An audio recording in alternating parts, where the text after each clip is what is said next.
don't want to be smoking on TV. No. So, how did you decide to all get back together? How did we decide to get back together? Yeah. Well, the 4 record companies called us and proposed that we put the band back together. And we had been talking about it really amongst ourselves anyway. And the blues influenced rock and roll music was very obvious that it was coming back around in the trend of rock music in the U.S. Steve Ray Vaughan, Robert Cray, those kind of people were doing quite well. So Greg had done a solo album and I had done a solo album, and they were blues influenced albums. So we kind of were expecting it, and 4 companies called, and so we chose Epic. Decided to go with that. Did you expect the success to be that big? Success. You sold a lot of records. I mean, you went to a big US tour, and everybody was waiting for you as the label left. We don't reach for success, man. We reach for happiness. Yeah, but we toured for 3 months before we recorded. Yeah. So they wanted us to record first. We said no. We want to see if we still get along spiritually and brotherly. Yeah. So we played the summer, and just without a product out, we were getting 5,000–6,000 people, coming to see it. So they were very pleasantly surprised how good our band sounded, because a lot of times the bands come back and they don't sound as good as they did, and so the people were really happy to see that the Allman Brothers band sounded good. So when we came out with our new record, it sounded good also, and people were really happy to hear that, and we, of course, started gaining momentum. More and more people started coming out to see us. Now we're playing for, in the States, 15–20,000 people now. Yeah. Does that come from the fact that you are all great musicians and that you have like a big background in music, and just like when you were reunited, everything was just like old times. Yeah. I think that we're lucky that, I mean, you can have 6 great musicians and they may still sound bad, So we're lucky that these musicians sound good together. Of course, 4 of them already did all along, but the combination now is a real special combination. We have, since our misfortune and the tragic loss, of Dwayne and Barry Oakley, we've tried, we've had to play with other musicians. Up until now, I don't think any of us feel that we've really had the right chemistry together. There was always somebody, one of the new guys was always pulling the wrong way. With Alan Woody and Warren Haynes, these guys have studied our band before they ever knew us. And they're just straight ahead with us and focused right with us. So it's really a nice chemistry now. It's more like, this band is more like the old Allman Brothers band, except that our music is generating all the time. But the original Allman Brothers sound. Spirit is there. Yeah, and the spirit is here too. It's very good. Did you guys ever dream or imagine that you would play with those guys? Or? Well, no, I don't guess so. I mean, I worked with Dickie and his band for 2 or 3 years before we put the Allman Brothers back together, and we were writing together and playing, in the States together and stuff. And so it was more a natural progression for me than it was for, say, Alan Woody, who auditioned for the job and got it. But no, as a kid, I mean, I never really thought that there would be a situation where I would be playing with the Allman Brothers, but it came about in a natural way, so it wasn't as nerve-wracking for me that way, It's amazing or fantastic. I don't know what you should use, but if you listen to your first albums, I mean, the very old ones, I mean, they have not taken one wrinkle, or the sound is as good as new. Does it come from the type of music, or were you precursors, or? We were just so far ahead of our time back then. We were far ahead of ourselves back then. timeless music is always going to sound good. You know, whenever you listen to a trend, maybe 10 years later it won't sound good, but if music has a timeless quality, it's always going to sound good. Charlie Parker still sounds great. Yeah. But still, Johnny Waters still sounds. you were one of the groups which, I mean, have influenced so many groups in the US. I mean, un peu de silence, s'il vous plaît. Yeah. In other words, What do you feel about that? I mean, during the years, I mean, all those new groups coming, and somebody, maybe that's stolen sounds from you, but I mean, I've been listened very well to the old Allman sounds. Not stolen. They No. didn't steal songs from us. I mean, my favorites, my people that inspire me are like Bobby Blue Bland, B.B. King, Little Milton Campbell, and Michael McDonald, and hell, it goes on. It ain't like stealing. So I don't say that. But still, when you were one of the very first white band was playing like that, I mean, the type of sound. The average white man. No, people, that type of music played by white people. Well, I don't know all about that. I know our band was very different from any other band. That's why they kind of started calling it Southern rock music, because it was such a different variety, such a different kind of presentation, that it deserves some kind of description to distinguish it from the other groups, the New York groups, the Los Angeles groups, the Chicago groups. And then we had a lot of people following our tradition with the Marshall Tucker and the Charlie Daniels and Leonard Skinner and they, not Molly Hatchet. Not like them? They're No comment. no comment. Sorry. We already said. But those groups that I mentioned were welcome.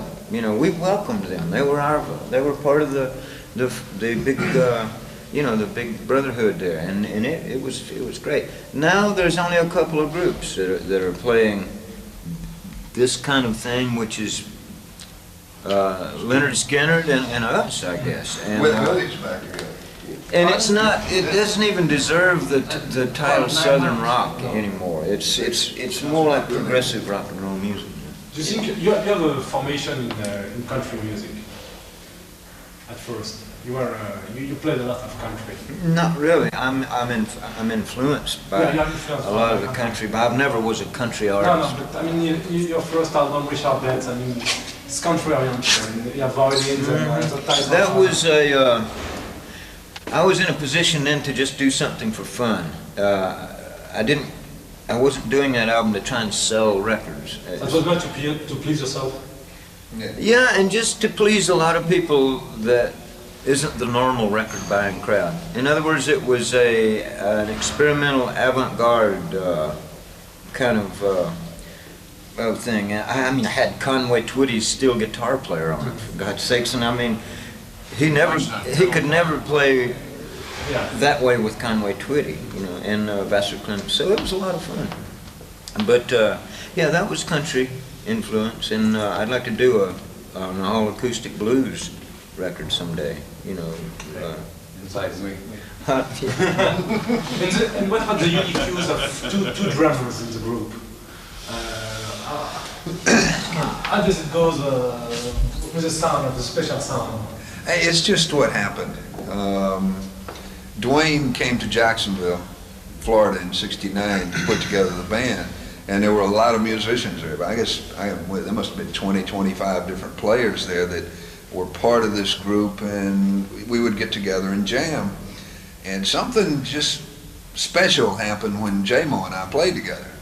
I mean, you could tell right off that there was something happening there.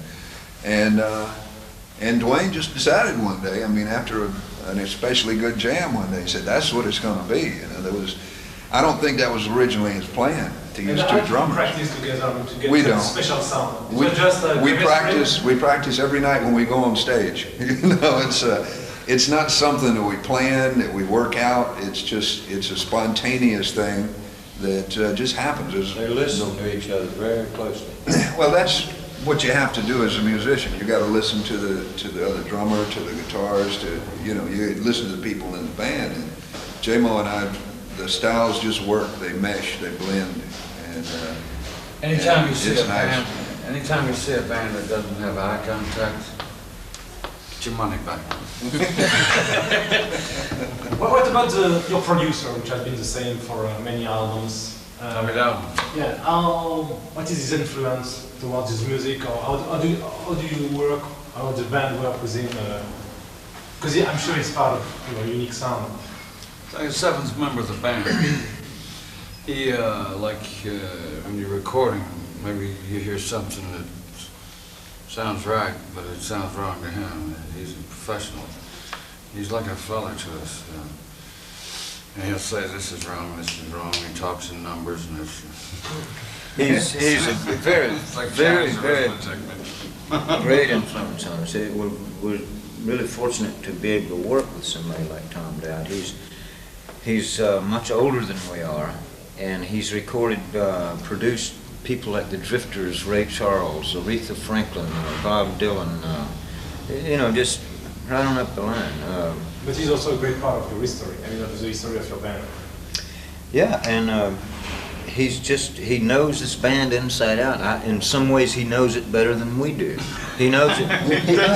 He knows it from a different angle, looking outside in. he's got perspective. He's like George Martin of the Beatles. When Tom tells us something, we don't have to say, well, should we take this seriously and have a big meeting and say, I don't know. You just know to listen. And he's not always right, but he's always so close that you need to listen. How does it, I mean, I'm sure now young kids come to your gigs and speak to you, or try to speak to you. How do they view you? Because you are part of the American history of rock and roll, and you are still very present. Because if we listen to the last album or the new one, which is going to be out, it's very modern, and it's how do they view you? I don't know how they view us. There's a lot of changes going on in the U.S. I mean, I don't mean to talk all the time to somebody. Yeah. Well, you're close to the camera, go ahead. with the camera and everybody, so each one of us can speak. We feel Poor fortunate. guy with a microphone. We feel fortunate that we have the generation gap.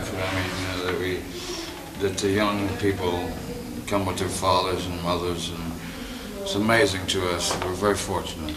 I think some young people feel deprived because the music that they grew up with is not as good as the music that some of us grew That their up parents with. grew up. Yeah, so like Or their uncles or their big brother. yeah, so we get a lot of people coming to the shows that that weren't around when this kind of music was being created originally. So a lot of these people are it's from 16 to 60 people that might be in an Allman Brothers show, and some of them are discovering it in the last couple of years for the first time, and hopefully that means that music is going to change for the better, because in recent years it hasn't always changed for the better, in my personal opinion. It's amazing that the country. Sorry. I see a lot of, and talk to a lot of people, and it seems to me that we're viewed by a lot of the younger people as they want to study us and learn from us, because we're older, we're seasoned, we've been there a long time. I mean, I'm 47 years old,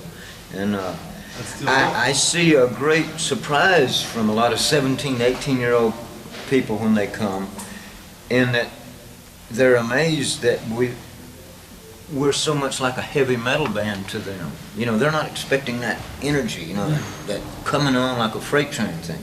And But still, they're standing there with a decent sound, with not a heavy metal. Oh, it has but a hard it drive. has more melody and more depth than the metal. But I see a lot of them are just amazed that we can do that much melody, that much depth in the music, and still have that freight train power. That might be the key of the return of the success now.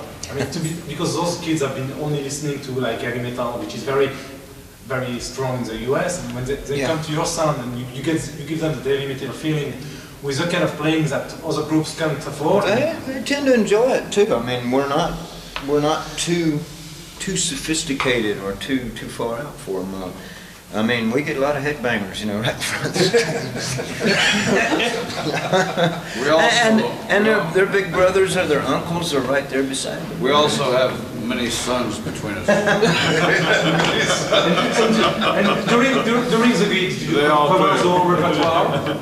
Pardon? During the gigs, during this tour, are you going to cover, I mean, from the old Allman to the latest album? What do you play? Yeah, we're playing a couple of songs off the newest record, the Shades of Two Worlds, and 3 or 4 off of Seven Turns, and the rest, the older stuff.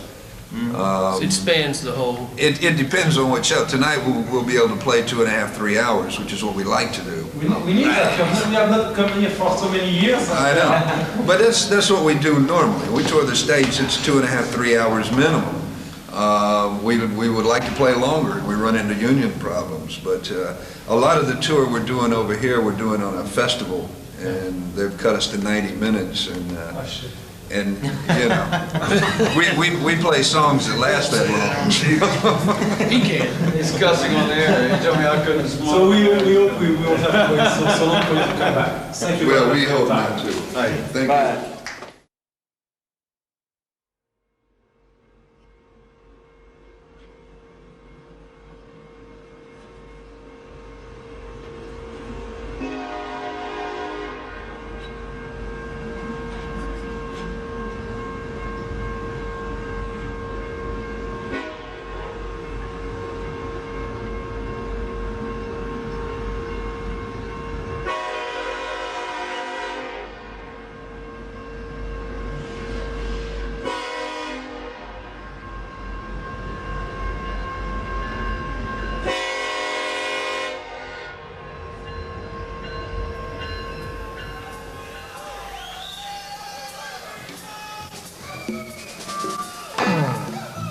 Yes, sir.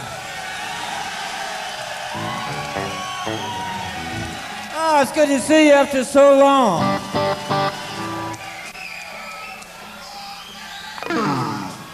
We got a lot of time to spend with you this evening. We're gonna have a lot of fun, so hang with us.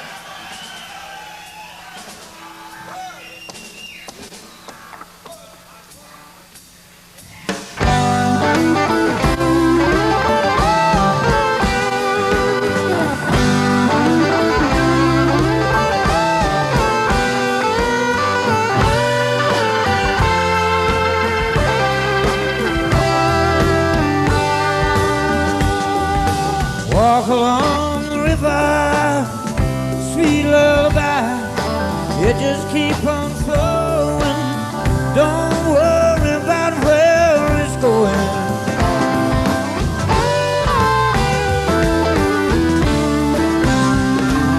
Well, don't fly, Mr. Bluebird, I'm just walking down the road. Early morning sunshine, tell me all I need to know.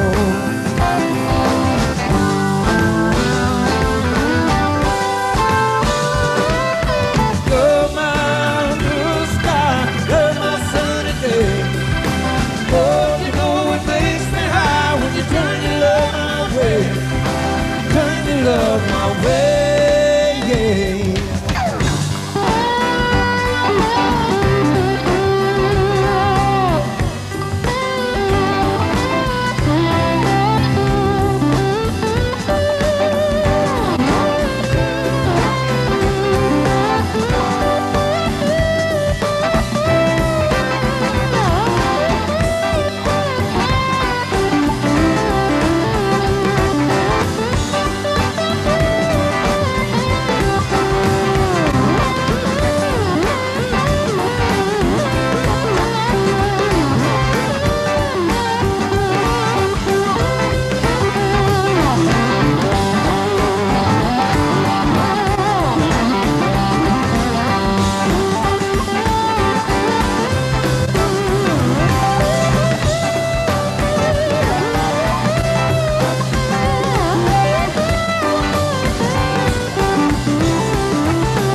love my way. Turn your love my, turn your love my, turn your love my way.